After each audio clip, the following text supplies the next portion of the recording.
Magandang araw po. Ngayon po ay March 20, 2026. Welcome po sa kanyang garden. Ngayon po, ang share ko po sa inyo ay tungkol dito sa ating mangga. Ito pong mangga na ito ay tinatawag po natin sweet catamon o chokanan mango. Ito po ay nabili ko dito sa nagtitinda po sa amin dito sa bayan, dito po sa Daet Camarines Norte. So sila po ay galing sa Batangas at ito po ay kanilang binabiyahe dito. So, papakita ko po sa inyo kung ano na po ang meron dito. So, ito po ay meron na pong bulaklak at meron na din pong mga nabuong bunga. Mamaya po ay lalapitan ko po sila para maipakita po sa inyo. Ito po ay mas mataas po kesa sa akin.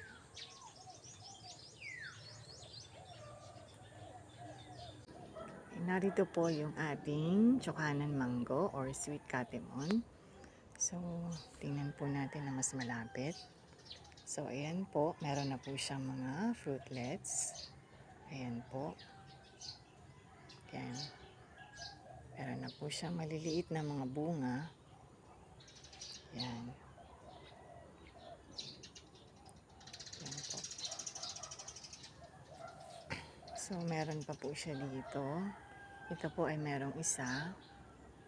Ito isa. Tapos po meron pa ditong bulaklak ulit. Ayan po. Hindi ko po alam kung ito po ay magdadagdag pa ng bulaklak. Ayan po, ewan ko po kung may bulaklak o ano lang, dahon. So, ayan po.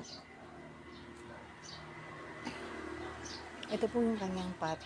Medyo malaki at mabigat. Ayan po. Ito po ang ating mangga. So, hanapan ko pa po ito ng spot dito sa garden. Kasi ang gusto po ng mangga ay yung full sun. Yan. Gusto po niya ng maraming sikat ng araw. Ito pong mangga na ito ay inintay ko talaga. Hinanap ko kasi ito daw pong variety na ito ay matamis at masipag magbunga. Saka hindi rin daw po ito mahirap alagaan. So, makikita po natin yan sa mga susunod na buwan or taon. So, i-update ko po kayo dito kung ano mangyayari dito. At sana po ay papalaguin, papagbungahin at makapag-propagate po dito. So, kung lulubin po ng Panginoon, sana po mangyari po yun.